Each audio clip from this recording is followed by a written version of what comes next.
कहते हो कि मंदिर से जाते समय नंदी के कानों में, बहुत सुंदर प्रश्न है आपके, बहुत भाव से और आनंद से आपने करा, और जनमानस के कल्याण के प्रश्न है ये, केवल आपके लिए नहीं है, ये सबके लिए इतने जोरदार प्रश्न हैं। जो गलती भी करते होंगे तो उसको सुधार सकते।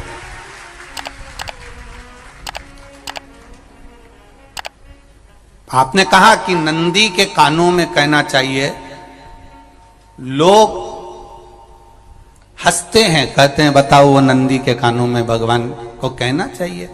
वैसे तो हम आपको एक बात बता दें कि दुनिया के लोग किसी दूसरे धर्म की कभी हंसी नहीं उड़ाते। दुनिया के लोगों को दूसरे का धर्म अच्छा लगता है। दुनिया के लोग सबसे ज्यादा हंसी उड़ाते हैं तो हमारे सनातन धर्म की ही उड़ाते हैं, और जी खुद उड़ाते हैं, दूसरा उड़ाने वाला नहीं होता। दूर के ढोल हमें समझ में आते हैं, उसका धर्म हमें समझ में आ गया, उनके यहाँ क्या है, ऐसा है, आओ कुछ नहीं, उनके धर्म में ऐसा है, कितना आनंद हमें दूसरे के धर्म में लग रहा है, और हमारा सनातन धर्म हमको बुरा लगता है। हमारे सनातन धर्म हमें बुरा लगने लगा। अरे भाई, लोग कहते हैं कि नंदी के कान में कहते हो, ये कोई हमारे पुराणों में या शास्त्रों में लिखा है? भगवती बहन साहू, आपको धन्यवाद देना चाहूंगा और एक बात कहना चाहूंगा, जितनी भी शिव महापुराण के अंतर्गत चाहे उपाय जो बताए जाते हैं कि बेलपत्री ऐसे चढ़ाना, काली मिर्च ऐसे चढ़ाना, चावल ऐसे चढ़ाना, धतूरा का क्या महत्व है, शमी के पत्ते का क्या महत्व है, बेलपत्री के पत्ते का क्या महत्व है, ये जितनी भी बातें बताई जाती हैं ये सब पुराण के अंतर्गत से बताई जाती है। अब दुनिया के लोग इसको चाहे टोटका कह दें, चाहे दुनिया के लोग इसे टोना कह दें, पर पुराण से हटकर कुछ नहीं। और आप लोगों को अगर बोला है कि नंदी के कान में कहकर भगवान शंकर के मन में बात पहुंचे, तो ये क्यों कहा, तो ये भी हमारी शिव महापुराण में लिखा है, जलंधर के चरित्र में। कोई आपसे कहे कि नंदी के कान में बोलने से क्या होता है, ये जलंधर का चरित्र कह रहा है। मां पार्वती जी का हस्त कमल पकड़कर जलंधर लेकर जाने लगा।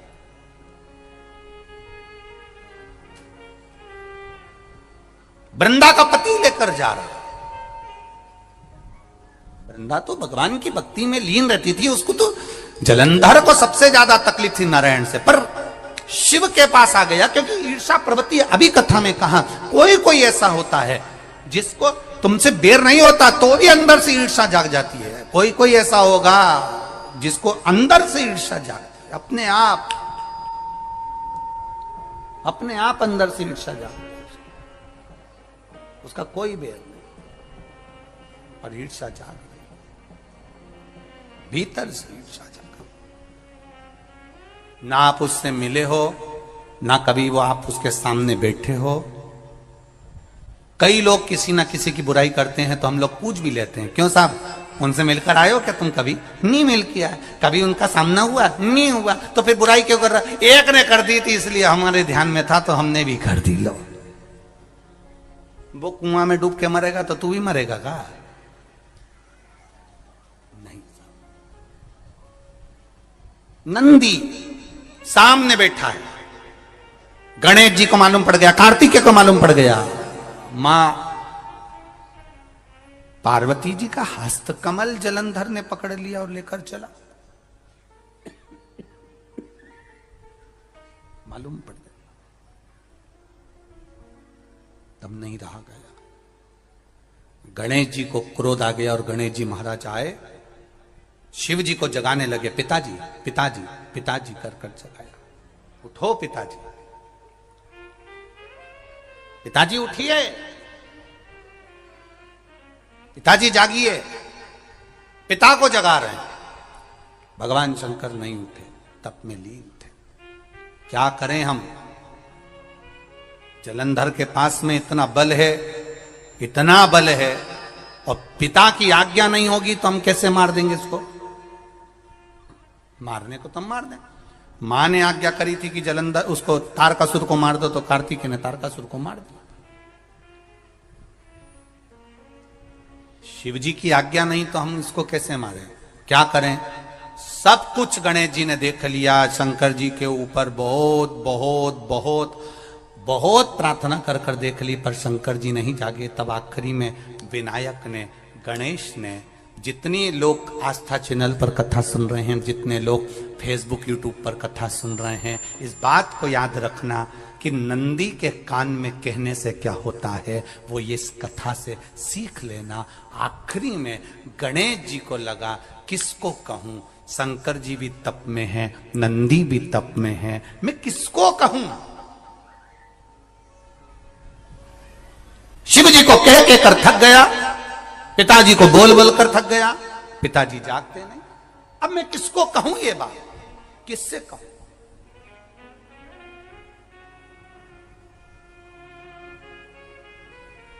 विनायक गए सीधे अब नंदी के पास में। नंदी भी तप में लीन थे, शंकर जी की ओर मुख था, शंकर जी की ओर मुख था। गए और जाकर तुरंत विनायक ने नंदी के कानों में जाकर कहा, नंदीश्वर,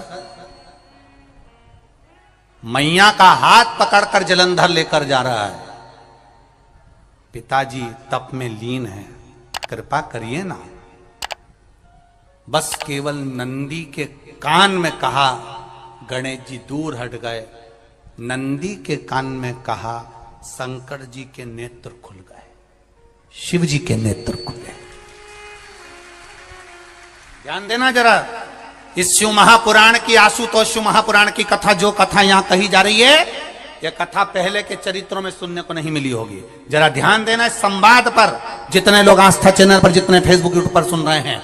सनातन धर्म की हंसी उड़ाने वाले कह देते हैं नंदी के कान में कहने से क्या होता है, नंदी के सामने जाकर बोलने से क्या होता है, नंदी के पास बैठकर बोलने से क्या होता है, नंदी के पास बैठकर शंकर जी का मात्र दीदार करने से क्या होता है, दर्शन करने से क्या होता है। वो अच्छे से समझ लेना, जो लोग सनातन धर्म पर उंगलियां उठाते हैं वो अच्छे से समझ लें इस बात को।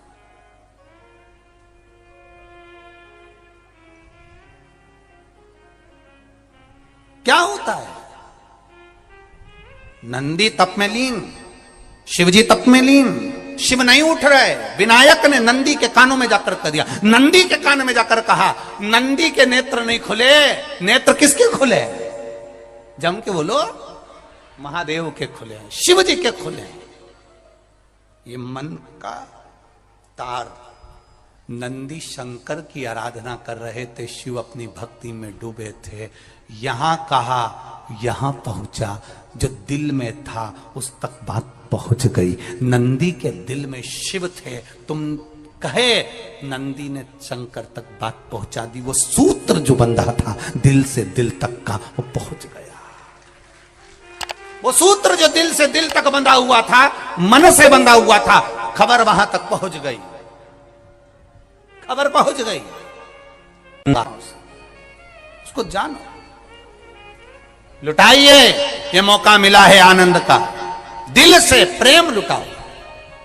नंदी से कहा, नंदी ने देवादिदेव महादेव से नहीं कहा। केवल नंदी आंख बंद कर कर बैठे थे, कहते सही भगवान गणेश के शब्द शिव जी तक पहुंच गए। शिव जी के नेत्र खुल गए और उन्होंने जलंधर के पास पहुंचकर पार्वती जी का हस्त कमल छुड़वाया। जरा विचार करिएगा, आप नंदी से कहते हो मेरे महादेव तक बात पहुंच जाती है। आपको केवल नंदी से प्रेम से कहना है, नंदीश्वर मेरे बाबा, ए मेरे बाबा, आप रोज शिव जी को लेकर भ्रमण पर निकलते हो, मुझे बहुत दुख है, आप मेरे दुख को मिटाने के लिए मेरे दरवाजे पर क्यों नहीं आते?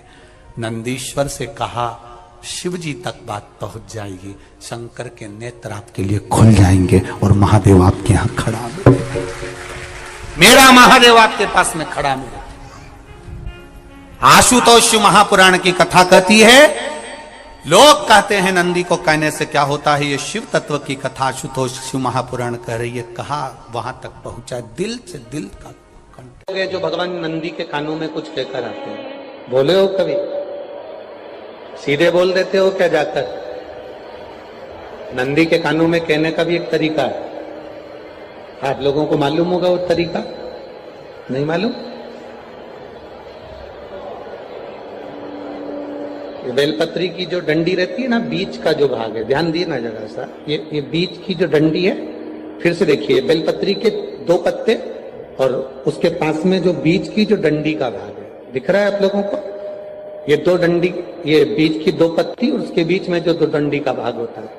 जब हम देवाधिदेव महादेव से कोई बात कहने वाले होते हैं ना कि बाबा बहुत दुखी हूं, बाबा बहुत तकलीफ चल रही है, बाबा मैंने एक कंपटीशन एग्जाम में परीक्षा दी है, बाबा मेरे जीवन में ये तकलीफ हो रही है, बाबा, तब इस बेलपत्री की जो ये डंडी होती है, इस उंगली से, इस अंगुष्ठ से इस डंडी को पकड़ा जाता है और बाबा के कर्ण में कहने से पहले ये हाथ को नंदी के ऊपर रखकर फिर हम बाबा के नंदी के कानों में कहते हैं और चलते समय इस बेलपत्र को अशोक सुंदरी की जगह पर चढ़ाकर वापिस सजाते हैं। देव अधिदेव महादेव को पार्वती की बात मानना ही पड़ती है और वो कहना ही पड़ता है। ये बेलपत्र की महत्व, ये जितना फल एक बेलपत्र की पत्ती में, उतना की उतना फल। हम आपसे फिर कहेंगे, कभी मौका मिल जाए जिंदगी में, कभी तुम्हारे जीवन में अगर मौका मिले और कहीं बेलपत्री का वृक्ष मिल जाए जिसकी छांव तुम्हारे ऊपर पड़ रही हो, तुम्हारे ऊपर अगर बेलपत्री की छांव पड़ रही हो, उसके नीचे बैठकर कभी मौका मिले, एक बेलपत्री का पत्ता मात्र रखकर आप शिव जी का नाम लेकर जल भी अगर समर्पित कर रहे हो ना, तो वो 12 ज्योतिर्लिंग को जल चढ़ाने के बराबर फल प्रदान कर। एक बेलपत्री का पत्ता, एक बेलपत्री का वृक्ष, एक बेलपत्री के वृक्ष की छांव हमारे जीवन को कृतार्थ कर देती है, धन्य कर देती है, कृतार्थ। कभी भी शंकर के मंदिर में जाओ, शिव जी का पूजन कर जब वापिस आओ, तो शंकर भगवान के मंदिर में जो बाहर नंदी बैठता है, उसके कानों में ओम नमः शिवाय बोलकर अपने मन की कामना उसके कानों में बोलकर आप आ जाइए, आपकी कामना 3 महीने में पूरी हो जाती है। नंदी के ईश्वर भगवान का स्मरण करिए। अगर 7 बेलपत्र आप शंकर को समर्पित करते हो तो 1 बेलपत्र नंदी भगवान पर भी अवश्य समर्पित करो। नंदीश्वर भगवान शिव को समर्पित, 1 बेलपत्र नंदीकेश्वर की ओर चढ़े। और बहुत ध्यान दीजिए महाराज, अगर कोई काम अटक रहा है, नहीं हो रहा, बहुत प्रयास करा, तो भगवान शंकर के मंदिर में 5 बेलपत्र चढ़ाइए। और शंकर भगवान की जो छोटी लड़की है अशोक सुंदरी, आपको बताया था ना अशोक सुंदरी का स्थान, भगवान शंकर की 6 लड़कियां हैं, उसमें से सबसे छोटी लड़की अशोक सुंदरी की जगह पर 1 बेलपत्र चढ़ाइए। फिर 1 बेलपत्र नंदीकेश्वर पर चढ़ाइए और नंदीकेश्वर पर चढ़ाने के बाद भगवान शंकर के मंदिर के बाहर चौखट पर दिया लगा दीजिए साइड में, और फिर अपने घर पर आ जाइए, आपका कार्य सफल होना प्रारंभ हो जाएगा। नंदीकेश्वर भगवान नंदीकेश्वर का स्मरण कर लेने पर जीवन आनंद सुख की अनुभूति करता है, आनंद सुख को पाता। भगवान नंदीकेश्वर का पूरी दुनिया में केवल एक केदारनाथ ही एक ऐसा है जहां पर ओम कुंड विराजमान है। कौन सा कुंड है वहां पर? ओम कुंड। जो बच्चा हकलाता है, तोतला बोलता है या गूंगा होता है, जिसकी वाणी नहीं होती, वो अगर ओम कुंड पर जाकर ओम बोलने का प्रयास करता है तो जितनी देर तक उसके मुंह से घुंड की आवाज निकलती है, उतनी देर तक ओम कुंड में से पानी का बुलबुला निकलता रहता है। और 7 या 8 बार बोलने से व्यक्ति हकलाना छोड़ देता है, तोतला बोलना छोड़ देता है और उसकी वाणी आ जाती है। वो ओम कुंड केदारनाथ जी में बसता है। कहां बसता है?